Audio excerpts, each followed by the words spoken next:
Okay, so we're going to begin a new series in Halacha, also in Yore Deah, the second volume of Yore Deah. The halachas concerning Niddah and Mikvaot, which are pretty much related to each other. So today we'll do an introduction as to the concept of Tumah and Tahara, which is a little bit vague for most people. What exactly is Tumah, impurity? What is Tahara? What is purity? We're not talking about hygiene. We're not talking about cleanliness. We're talking about something completely different. It's spiritual in nature, and that is why it's a good idea to perhaps understand what the problem is exactly. Why is Judaism so concerned with Tumah?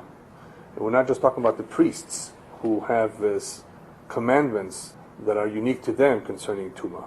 And even though we don't have the temple today, we don't have the Bet HaMikdash today, we still are somewhat concerned with it. It's an issue. So it's important for us to understand exactly what this Tumah is and how one can remove this Tumah. Next week, B'ezrat Hashem, we'll get into the sources of the halachas themselves. What do we learn from the Torah that a Niddah has to behave in a certain way during a certain amount of days of the month.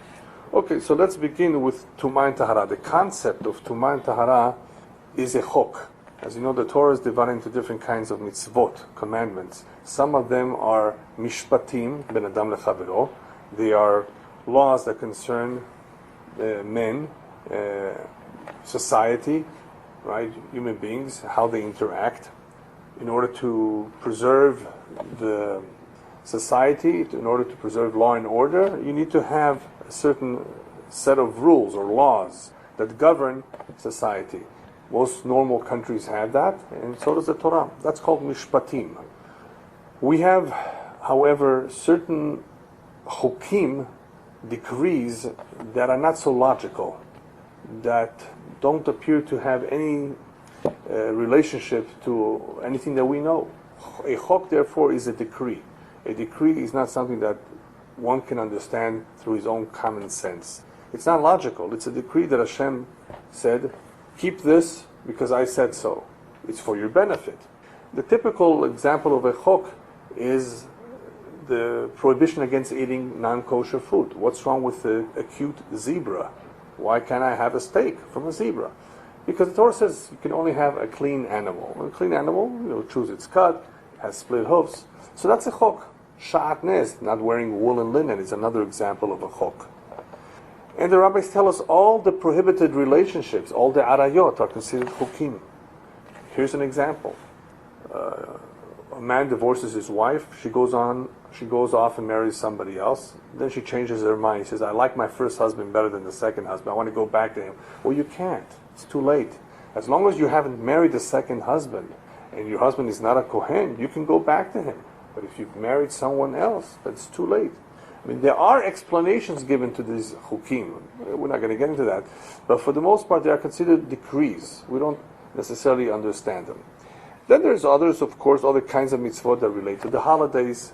Otot, Shabbat is an ot, it's a sign. The circumcision is a sign that we have on us at all times. They represent, they're symbolic and signify something. So anyway, we're dealing here with chukim. The chukim are very difficult to understand, unless you, of course, go into the Kabbalah, and then you begin to find some sort of explanation as to what they are, and that's what we'll do a little bit now too. We'll go a little bit into the Kabbalah and try to figure out where does Tumah come from. So chukim are the ones that are the most challenging to the Jewish people, because the Goyim always would use them to poke fun at us. Look, you're doing something silly, you're doing something that doesn't make any sense. And because they're very not logical, they present a challenge. They're very challenging, and it could very possibly happen that somebody who is having a difficult time, does not understand why he's doing something, he may let go of it. If it's too difficult, that will be the first thing that he would drop. After all, he doesn't understand what it's for. It's not like honor your father and your mother. That's common sense. It's logical. He wouldn't drop that. But imagine somebody's in danger. They're basically telling him, eat non-kosher food, otherwise we kill you. Desecrate the Shabbat, otherwise we kill you. And what is he going to do? So we have to understand that in certain with certain mitzvot, certain averot, the Torah is telling us no. Yahareg ve'al ya'avor. You cannot transgress them. You have to allow yourself to be killed and not transgress them. Whereas with others, the Torah says, go ahead and do as the Goy tells you, and don't let yourself be killed, because the Torah says, "V'chai bahem." Hashem gave us the mitzvot to live through them, not to die through them. But we will have to explain, and I'll do so in a moment, why there are certain cardinal sins that are exceptions, that one must give up his life and not transgress them. How many are there? 3, but the other ones can also be depending on the circumstances. If a Goy, for example, tells you to be mechalel Shabbat, in spite, not because he wants a cup of coffee, he wants you to desecrate the Shabbat, and it's in public, then you also have to give your life for it. The Rambam enumerates the various circumstances of when yes, when not. But generally we have those 3. So the more challenging a mitzvah is, the more... Now, is that actually a mitzvah aseh or mitzvah? It's a mitzvah aseh, and a lo taseh. In other words, not to be mechalel, and to v'nikdashti. V'nikdashti, to sanctify Hashem's name at certain times, and not to desecrate it. It's listed as a lo taseh? No, it's not. In other words, we learn, okay, that there are certain times that one has to sanctify Hashem's name, right? And but that would be mitzvah aseh. Someone who violates it would be violating over the aseh and committing. Exactly. Yes, that's correct. But it wouldn't be like eating pork. Yeah, that's right. But it's much worse because it's a chilul Hashem, which is much worse than just eating pork, which I'm going to talk about next.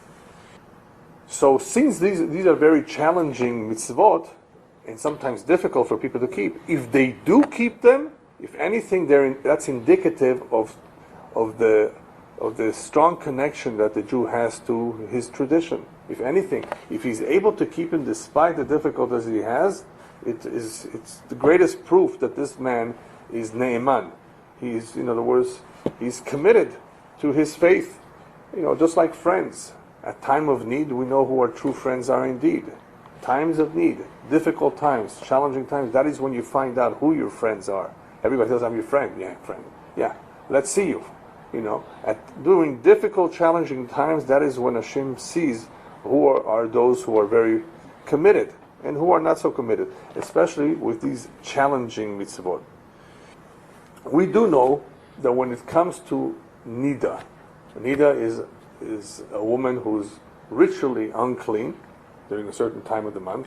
We know, for example, that area of the Isur is much more serious than eating pork.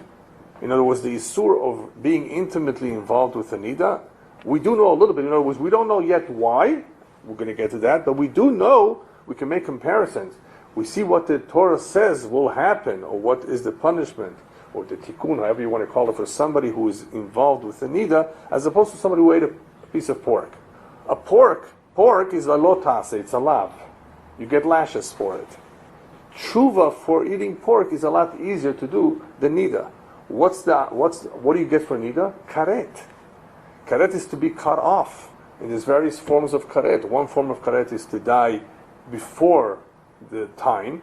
Somebody was supposed to live to 78, he goes at 54, whatever. That's one form of karet, that they reduce the amount of time.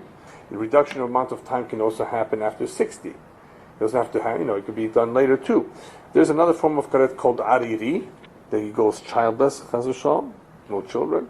And there's a third form of karet where the neshama is cut off, which is the worst kind of karet. Kareti karet.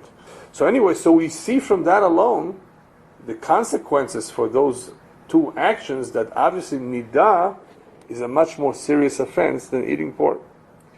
Now, since Niddah is part of prohibited relations, we said that prohibited relationships, or Gilui Arayot, is one of the 3, or I may not have mentioned that it's one of the 3 cardinal sins.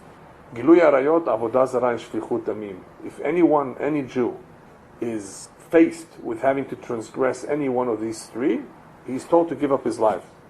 Commit murder, shfichut damim, to another Jew, worship or bow down to an idol, or an act of adultery. Now, Niddah is a prohibited relationship, and it's also included in Arayot in general. So the question is, why? Why should one have to give up his life? I mean, life is precious. Let him just make believe he's bowing down to the idol. At least with idol worshipping, you can do that.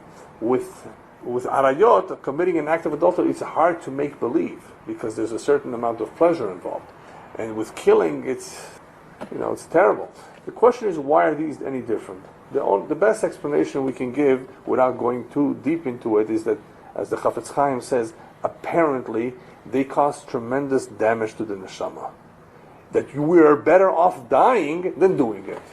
That's the easiest way to explain it. Apparently, he says, the fact that we're told to give our lives is because they do tremendous damage to the nefesh, to the neshama, and that is why we're better off dying. Very simple.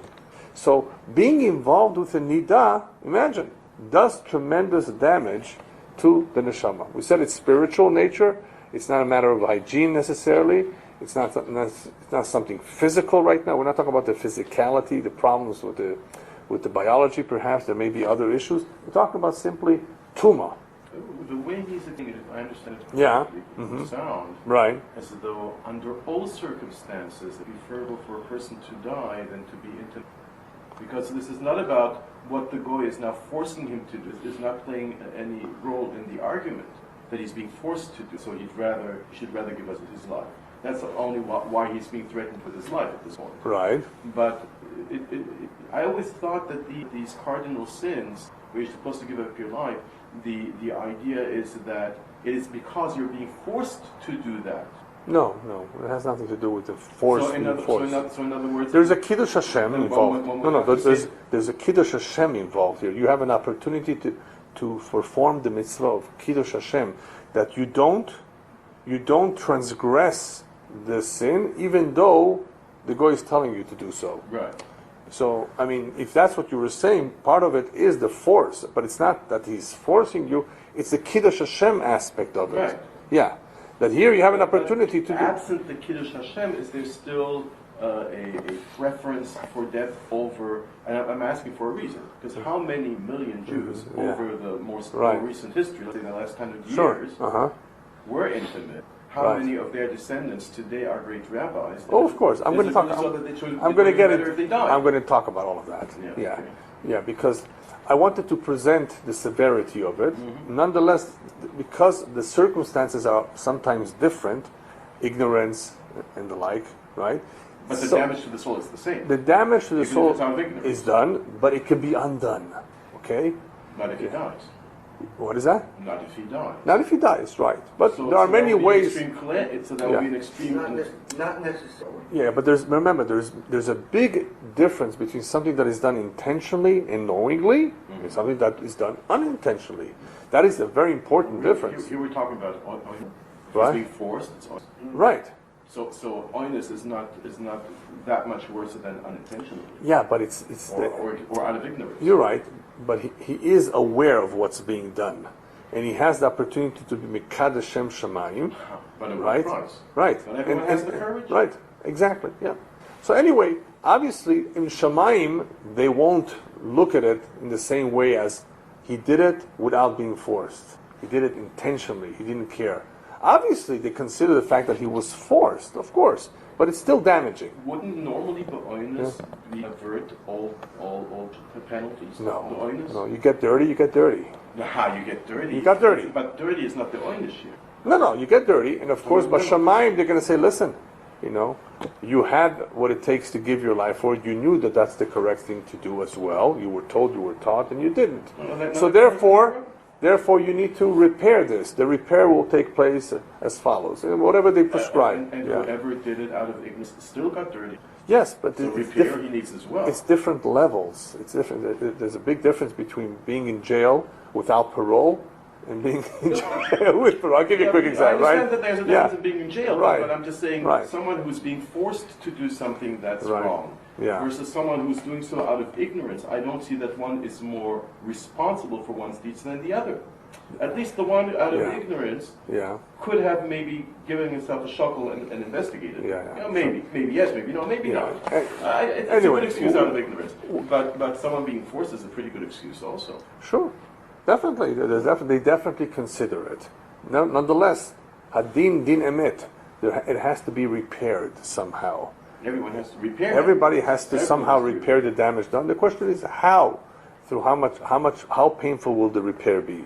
Okay, but that's a whole different topic. No, but this sacrificing one's life, I think, puts this completely outside of any consideration of repair or non-repair or this or that. Because if it's about repair, right? So the repair could also be because he dies young or whatever. Right, exactly. It could be in all kinds of ways which we don't know.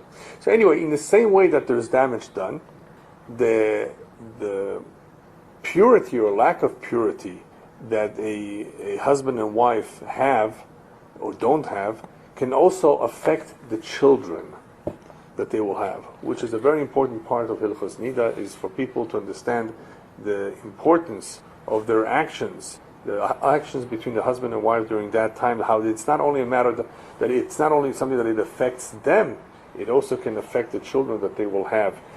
Purity, when we talk about purity, we talk about not only the purity of the physical bodies, but purity also of thought.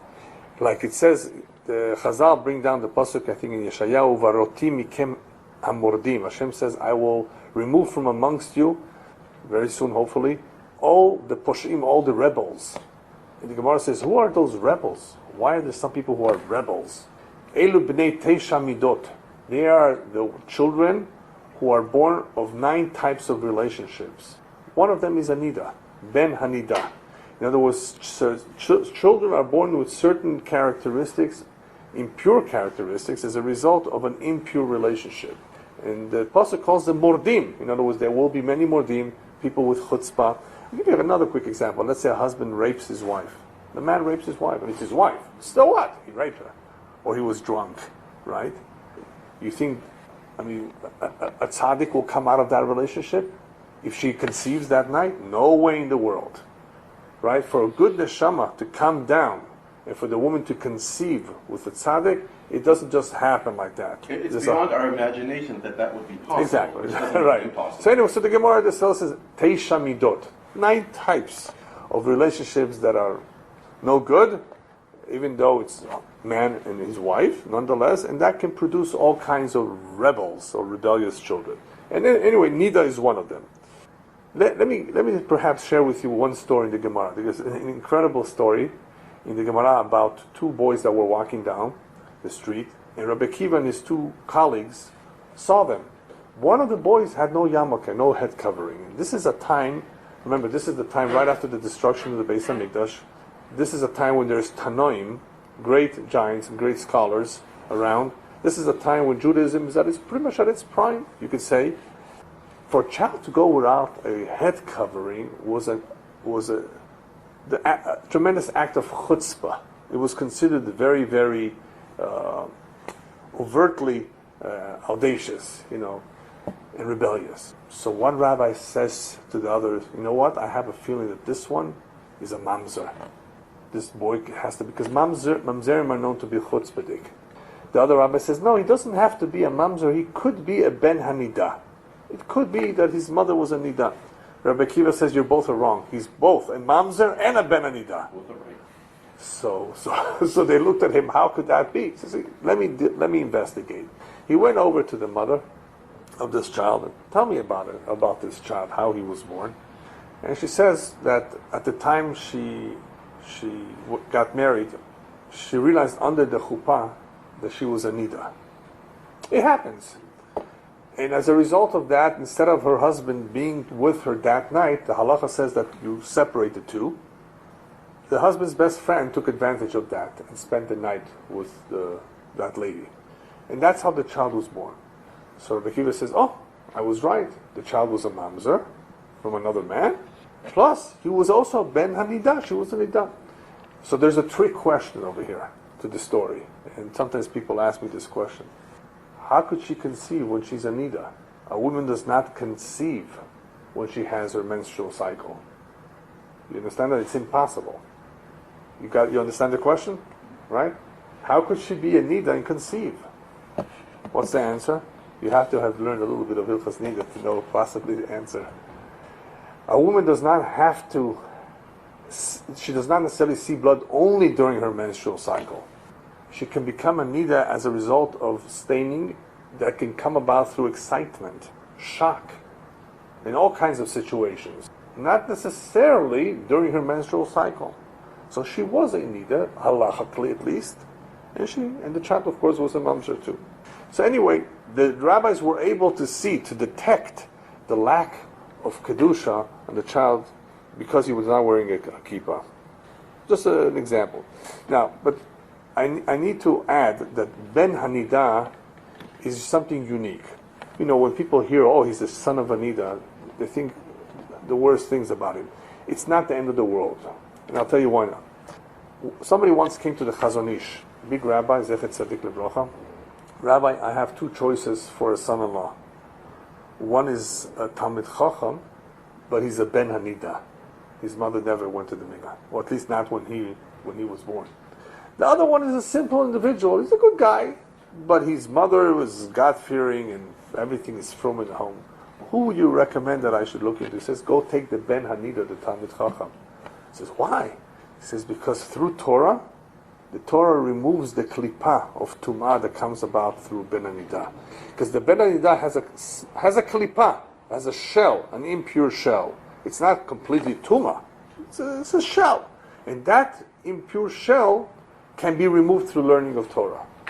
So, he's a Talmid Chacham. The Torah will remove the klippah of it. So a person doesn't have to be concerned, especially this is very, very prevalent with Balei Tshuva, right? That, the mothers didn't go, the children were born, they're good. The children are good because the parents are good and fine, they just didn't know, they didn't do things right. So, they have good neshamas, they may have been Ben Haniddah, but through the learning of the Torah, that klippah of the tumah that was there is removed and it's gone. It doesn't affect them at all later on in life. What's more important then was the father and the mother, the genes, their character, their temperament, their shalom bayis at home, if the parents were good to each other. That affects a lot of the children very much. The fact that she didn't go to the mikveh is significant, but it could be removed through the Torah. So that's an important point for people to know, that it's not the end of the world exactly. So what do we see so far? That this whole tahara thing is also important for the children. The whole idea of preserving the purity in the home is not only for ourselves, it's also for the children. There was once a father that came to a rabbi, I think it was after his first boy was born. He says, Rabbi, what age should I start educating my boy? He was just born. He says, you're 9 months late. He says, preparation for the child starts at conception. The husband and wife, what thoughts they have, how they prepare themselves properly. Did the wife go to the mikveh? Did they focus properly on the mitzvah? Because part of the union between husband and wife is really twofold. It is for the mitzvah of pru'urvu, plus it's the mitzvah of onah, that a husband owes his wife. He basically pledged himself to commit to her, to feed her, to provide for her, and to spend time with her, to give her the attention.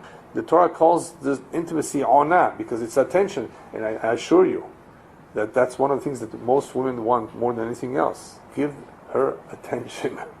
Talk to her, spend time with her, and obviously the intimacy is a different form of attention, which is important for the man too, but very important for the wife. So, that part has to be done properly in preparation for a neshama, a good neshama to come down. Okay, now that we've talked a little bit about the importance of tahara, of purity, how it affects us, we can understand and appreciate why our forefathers gave their lives to make sure that they always had a mikveh. Mikveh was what basically guaranteed the survival of the Jewish community. There's a halacha in the Shuchan Aruch that before you build a shul, you build a mikveh. Because a shul you can have in your living room. Right? You can't live without a mikveh. And what did they find in Matzada when they dug up the whole Matzada? 2 mikvehs, kosher lamehadrin. Yigal Yadin, when they uncovered that whole place, and you've been there, no? You can see it till today. Kosher, 2. They were there, no, in a place where there's no water. I even don't know how they were able to get rainwater there. That I don't remember if they explained how they were able to get that. there's an explanation, but that's a very difficult place to get rainwater. Because how to transport it is a problem. It's a problem. Yeah, it can't be mayim she'uvim. As we will learn when we learn Hilchos Mikvaot, it cannot be just water that was drawn through human intervention. It has to come down naturally, unless they brought snow. Or wells. Yeah, or wells, yeah. On the mountain, I don't know if they had wells up there. Exactly. Yeah, so I don't know. I'm going to look into that. I'm curious, how because if you go to that area today, it's desert. I mean, how much rainfall do they get? So I'm not sure. I'm not sure, but there is a way to do it. But it has to be very sophisticated. Called hamshacha, and I mean, you can do it with snow. If you live in Phoenix, in a place where there's not a lot of rainwater, you could bring snow. You could by truck, and that is you can actually the easiest way. The easiest way, and you can start the mikveh with snow too. It's not just adding the snow later on. You can even start it, and that would, like Elon said, that would be basically the only way or the easiest way. So it'd be interesting to know what they did over there. Maybe they used snow too. I don't know. Anyway, we can appreciate how they gave their lives for this. I heard a story in Russia during the times that the communists did not allow the building of mikvahs. There was a couple that built a mikvah in one of their closets in their apartments, and they had to secretly take out the dirt. How do you get rid of the dirt? For that we should ask the Arab Palestinians in Gaza. They also make tunnels. So what do you do with the dirt? Anyway, that was part of the problem. How do you quietly build this mikvah in a closet and somehow get rid of all the dirt? And the whole community knew about this, and it was kept, of course, it was a secret. And it was a closet, clothing. You went in there, and that's what the mikveh was. Look at the Mesiras Nefesh. Look at how much they used to go to rivers in the winter and break the ice to dip themselves. Why? Yeah, but why? Why do this? Because they apparently they understood something. This is a chok. No, they understood that this is their survival depends on this. This affects their purity. Apparently, they were willing to give their lives for this. Okay, so briefly, what is this tumah? Why are we so concerned about it, and where does it come from? What does it do to us? We know a little bit that it's not good, it's damaging, but what exactly is it? We have to understand that this all began with Chet Adam HaRishon. When Adam, the first man, sinned, when he went against Hashem's will, this rebellion that we all know as Chet Adam HaRishon caused him to become distant from Hashem. It caused him to go down in the level, and it caused him to be mortal. As the rabbis tell us, before Chet Adam HaRishon, he had the potential as a creation of God to be eternal, just to stay around forever. That creation of Hashem, just like the neshama pretty much is eternal. That goof was so full of light, was so pure, it could have lived forever. The chet, what the chet did, the sin and the transgression, the act of rebellion against God, removed him, disconnected him from God, and made him fall, and made him mortal. What does it mean that he was disconnected from God? Well, he was removed from Gan Eden. He was removed from Eden. How did he become lower in status? The fact that he now has to work for a living, the fact that he's embarrassed from his own erva, from his own, how would you say that in English? From his own parts, his private parts. It reminds him that he's just like an animal. Because think about it, how come people are embarrassed to be naked? Except for those few beaches where some people are not embarrassed. Yeah, I guess they're just like animals, they're not embarrassed. Human nature is to be embarrassed. They don't want to be seen. The nakedness reminds one of the animal in him. That's pretty much the explanation. And he doesn't like to be reminded of that. He thinks he's not an animal. And that somehow reminds him he's not, he's just like an animal.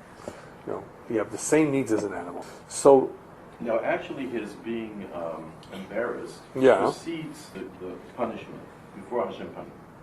And leaving Gan Eden is the result of the punishment. Yeah, but it's the knowledge. You're right, he wasn't punished per se, but he somehow...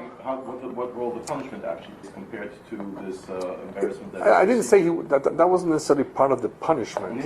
Yeah, but he immediately, as a result of eating from the Eitz Hadat, right, he somehow lost his stature. He went down the madrega in the level. he all of a sudden knew certain things, and as a result of that, he was embarrassed too. I didn't mean to say that you said that it was part of the punishment. Yeah. That's what I did. Yeah. But it was also introduced as one of the symbols of, or one thing that would also explain to us what Tumah means. Yeah, I'm going to get to that. Yeah. So my question is, on the one hand, leaving Gan Eden, going down that level, and becoming mortal was also part of Hashem's punishment. Right. That's how Hashem punished him. Sure. Being embarrassed had no involvement of Hashem directly. No. It was It was automatic. Right. So I'm wondering, with respect to the Tumah, how does this, on the one hand, being a result of punishment, on the other hand, being just a result of the act itself? Right. It's the act of rebellion. Somehow the act of rebellion against God severed a certain tie, a certain cord with Hashem, and produced, this Etz Hadat produced in him a certain cognizance that he didn't need to have right before. He was at a much higher level, it didn't bother him as much. All of a sudden he's being bothered by something that was there around. I mean, nothing really changed physically about him, and all of a sudden he's aware of something that he wasn't before. What does that mean? He wasn't aware? He was, but it didn't bother him. And now it does. So anyway, what about the wife, the woman? She is punished by having to have labor pain. And the two, of course, have to go through the cycle called life and death. So a lot changed as a result of Chet HaMadan. But I'm not going to go into the whole chapter of why this had to happen, why Hashem knows things before they happen, why He let it happen. It's really a lesson for humanity. It's more than anything else, a lesson for humanity that we will always have to deal with the Yetzer Hara, who wants us to go against God's wishes, and that's what life is all about. But without getting into too much into the details of the story, the Chet, the act of rebellion against God, produced Rechuk. It produced a detachment or disconnection, a falling down in his level, and all of that is Tumah. And I'll tell you why. Kabbalistically, in the Kabbalah, Tumah means something which is incomplete. And you may come across occasionally with the concept called Shvirat HaKelim, which is somewhat, I say somewhat, not exactly, but somewhat related to this incompleteness. Shvirat HaKelim means broken vessels, something that's not complete, something that's not intact. So Tumah means incomplete. I'll give you an example. The Shadim, the demons, were created during twilight, at the end of the 6th day, before Shabbos setting. At that moment. And they are considered incomplete creatures. And in the Kabbalah, they elaborate a little bit more as to what that incompleteness means. There's different kinds of them, and they don't look human, and they're definitely not completely angels as well. There's something in between, and if you're able to see them, and at times people see them, they look very strange. And it's a whole different topic in itself, but a lot of the UFOs that people may have seen, right, or experienced, has to do with that. All kinds of what they call aliens or strange beings. These are incomplete creatures that Hashem made for whatever reason He made, and that's also part of another topic. Why Hashem needs them altogether. But let's just say that He needs them, just like He needs angels, He needs humans, He needs them too. But they belong to that side. They don't belong to the side of Kedusha. There's a side of Kedusha, holiness, and there's a side of Tumah. The side of Kedusha is complete. The reason why Kedusha is called complete is because it serves the Tachlit. When Hashem created the world, if you notice in Parshas Bereshit, it says after many of the things that He made, it's Tov. Tov? Good? Why do you have to tell me it's good? So good means it's purposeful, it serves a purpose. Even a cockroach is good. Hashem made it because it serves a purpose. Tov is also complete. It's not lacking anything. It has everything it needs. It has the seed to further procreate. Man, unfortunately, has the ability to abuse and to cause all kinds of species to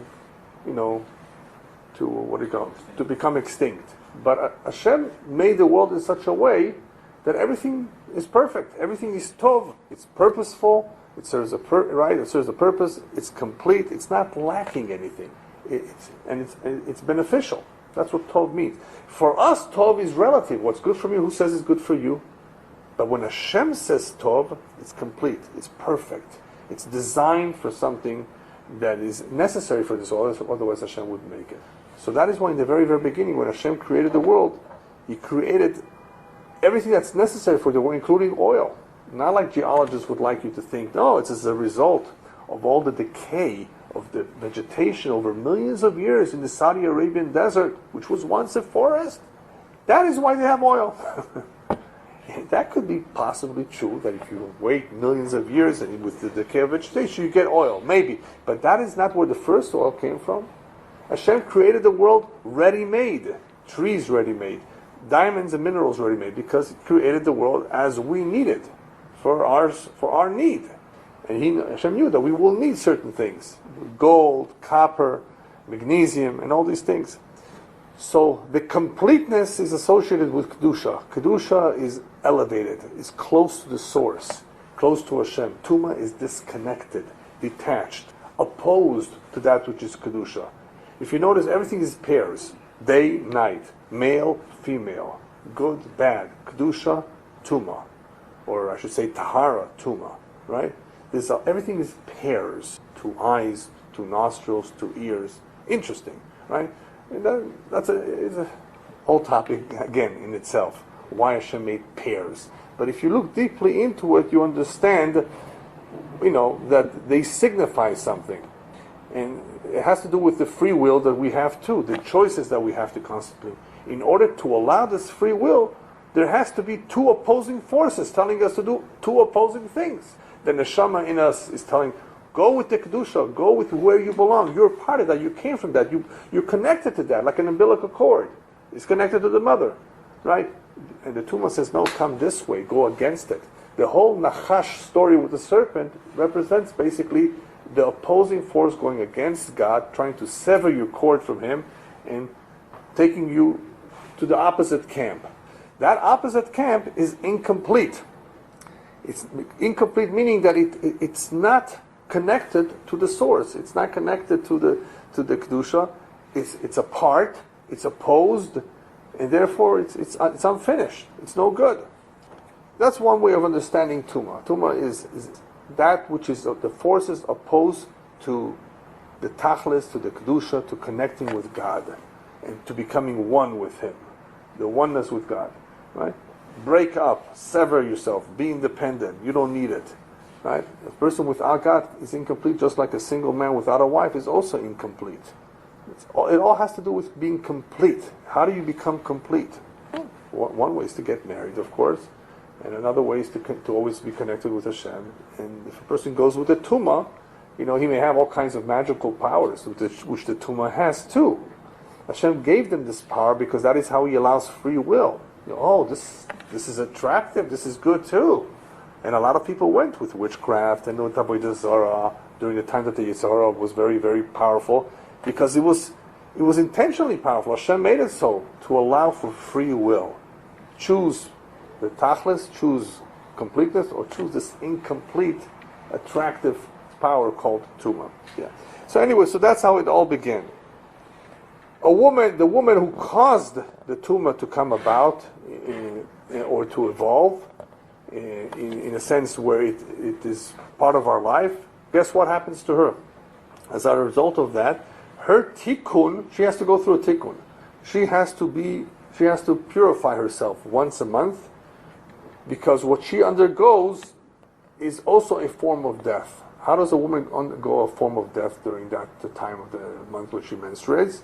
Because what happens is that if there's no conception and there's no embryo, that membrane that's there to be able to receive the egg, the fertilized egg, falls apart. And that's called a mini death. So she brought about death, she undergoes a mini death. She brought about Tuma, she becomes Tmeah as a result of that. And now her tikkun is to get out of that situation, to reconnect. How do you reconnect? With water. Why water? Because the same, where does she become Tmeah? At the exact same spot where she delivers new life into the world. Right? That's where she delivers new life into the world. That's where she becomes Tmeah, unclean. And how does she become clean? Through water. Because water is symbolic of life. There's nothing more powerful than water that symbolizes life. And eventually, when we get into mikvah, we'll explain why does it have to be rainwater, why does it have to be natural water. Just too much information at once. We'll wait for mikvah for that. But that is what reconnects her back to Gan Eden, reconnects her back to life, the waters that purify her. So it's not hygiene, it has nothing to do with cleanliness like some people think. It has to do with purity or lack of purity. So this impurity is intended to remind her of how incomplete she is and what she needs to do about it. Yeah. Actually, it's important to also remember that the man has a form of impurity too. The zera of the man can also make an individual tameh, but it's not the same level of tumah as the woman's impurity. The destruction of the zera is a whole different chapter in itself. It's a very, very serious offense too. Ashchata hazero zera levatala. But as far as tumah is concerned, it is not as high it's not as a high level tumah as the dam of the niddah is. Speaking about the various kinds of tumah, you have, by the way, various levels. You have nevela, a dead animal, the corpse of a dead animal. You have niddah, you have zav and zava. If a man or woman has a certain emission from their body that comes out, like gonorrhea, I believe, something like that, that may be a very high level of tumah. You have a metzora, one who had leprosy, that was also a very high level of tumah. And of course, the highest level of tumah of all, who's that? A mace, a dead man. The dead man's level of tumah is so high, is that even if you're in the same room and you don't touch him, you become tameh. So kohanim have to run out if somebody passes away and gets a heart attack. They can't just go into a hospital. They can't, just be in any room because of that. The high level of tumah. Doctors. Yeah, it's a little bit of an issue, right? So anyway, this tumah is a powerful force that all it does is try to disconnect man, especially the Jew, from his creator, and therefore we can't afford to remain like that. We want to purify ourselves. We want to be clean because we want to be connected. We want to be able to enter a holy place like the Beis Hamikdash. So we can't afford to just remain. Today we don't have the ability to become completely clean because we don't have the red heifer and the ashes. So we can't enter certain places on the Temple Mount. But that's what would be necessary for us to be completely clean. The Efer Parah Adumah. When Mashiach comes. The Mishnah says there were 9 red heifers so far. The 10th one is brought about by Mashiach. Well, it will have to be brought on her habayis, no? It will be prepared properly. It will be prepared properly, and somehow, either through that or through a combination of other purifying waters which the Prophet speaks about, there will be a complete cleansing of Am Yisrael. Wendell Jones had an interesting take on that. Yeah? Wendell Jones? I heard the name. I don't know. He was the prototype for the Israelis. Oh, okay. He was an archaeologist. Yeah. He was the founder of the Noach movement in Yeah. Texas or something. So his understanding, ashes of the 9th red heifer would, and since the leftover. There was some leftover. Yeah. that were buried, and since a Jew cannot transport them, he himself it would be a Gentile who would die. Oh yeah. And that's why he refrained from. He wanted to convert. Yeah. To Judaism. Is that he right? refrained from doing that because he was hoping he would be that Gentile. Who Oh, would get well, transported. okay. Yeah. Interesting. Where is he these days? Passed away. Oh, okay. That's been a few years ago. But he was on the same. Interesting idea, yeah. But anyway. I saw a red heifer. Yeah. This butcher, this was 30 years back. Right. The butcher was running after it to catch him and he could not check. It was this tall, completely red, completely. Yeah. Yeah, anyway. There are various conditions for it to be kosher. Yeah, for it to be 100% acceptable. Alright, so anyway, so far what we have seen is that Tumah removes one from his connection to Hashem, whereas Tahara brings us back and reconnects us with Hashem, which is therefore a very important part of our tradition, in our routine, especially during the time of the Beis Hamikdash, when the Kohanim and others who were not even Kohanim had to be even more careful with Tumah and Tahara.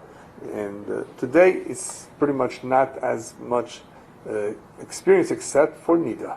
Niddah more than anything. And on occasion, of course, men go to mikveh too, which we'll talk about that, the importance of that later on when we talk about mikvahs.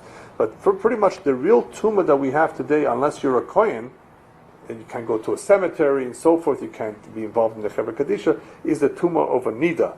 And that's a powerful form of tumah. And it's a mini death occurring to the woman. In the same way death means that you've left this world, right? And the body decomposes, something is broken. That's the only way for the neshama to release itself, is that the body has to be taken from it. And that in a way is a tikkun for the neshama too, that the body that was physically active in this world, that committed probably certain things that were not proper, is broken or taken from it, and the neshama, which is pure, returns to its maker, as the pasuk says, "Varuach tashuv Elokim," where it wants to always go and always wants to connect. But in this world, we always have this continuous challenges unless one does tshuva and return. So the mikveh is not, I don't want to call it a tshuva in a sense, but it is a tikkun or a chibur. Tahara is a connection. Tumah is a disconnecting. So waters of the tahara are purifying and allowing the woman to come back and connect, whereas the tumah, temporarily at least, disconnects her, removes her. And what's interesting, of course, about this whole tumah with the woman is that it not only disconnects her from Hashem, it disconnects her from her husband, which is what we're going to spend 5 minutes about right now. That this disconnecting from the husband is actually to the benefit of the couple. And that's the point that most people miss. Okay, she's a tumah, I can't touch her, I can't do all kinds. No. Now comes the good part. This disconnecting or this separating from her husband as a result of her tumah is actually a prescription for a happy marriage, for a strong relationship. So the Torah had various things in mind. Remember, we said it's a chok. Chok we don't understand. And sometimes a chok has more than one explanation. So the fact that a woman needs to now, as a result of her tumah, be apart from her husband for a number of days is actually beneficial in order to enable them to bond in a way that is not physical. See, because physical bond, intimacy is very important. But there will come a time in life when that physical bond is not as pronounced as when a person is young. And if that's all they had, and now they have nothing, what's going to keep them together? Hashem says, let's see how much you respect your wife when you can't touch her. I want to create a bond between you and her when you can't touch her. That there should be respect, amiability, even though you can't touch. So I'm going to keep you apart, and what's that going to do? That's going to cause that you should have once a month a new honeymoon. Why is that necessary? Because of the Gemara. Let me quote to you the Gemara. Rabbi Meir Omer, Niddah l'shiva. Why does the Torah say a woman should be away, according to the Torah, for 7 days from her husband? No touching. Because he's used to her, and he's not so excited anymore about her. After a while, you get used to it. Amra Torah, let her be unclean for 7 days, so she should be as adorable, as beautiful, as precious to her husband, like the moment she went into the chuppah. You know what they say in English, familiarity breeds contempt. And a little absence does make the heart fonder. Absence, you miss the person. Familiarity breeds contempt. Don't care for it, don't want it, used to it. So a little bit of absence makes the heart grow fonder. It's very, very true. That is one of the ideas, the important ideas of separating the two from each other. By the way, we forgot about a convert. A convert also dips in the water. A convert also has a new life. A convert also has a new beginning. A convert also connects to Judaism. So he also goes through the mikveh. קיהן also did. What? קיהen, yeah. Anyway, so just to pretty much finish up the introduction, what we see from this is a very important point about how Judaism sees intimacy between a husband and wife. Judaism is for intimacy. It believes intimacy is important, but it should be sanctified. It's not something that should be looked at as something to just do anywhere with anyone. No, it's a holy union between a husband and wife. It's only when they are married. It's only when they're thinking of having a family. Not man with another man, not a woman with another woman, not a man with an animal. The way Hashem created the world was a man, not just with anyone, with his wife, in order to be able to procreate, in order for them to strengthen the bond between them. That is the purpose of this whole intimacy. But of course, because it's such a powerful instinct, then unfortunately people misuse it in all kinds of corrupt ways throughout history.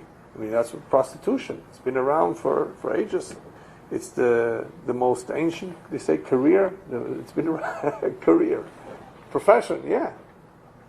So Judaism elevates and sanctifies the union of husband and wife, where it not only, of course, treats the woman with the proper kavod, it not only says how one should treat each other, but even the setting them apart is intended for their benefit.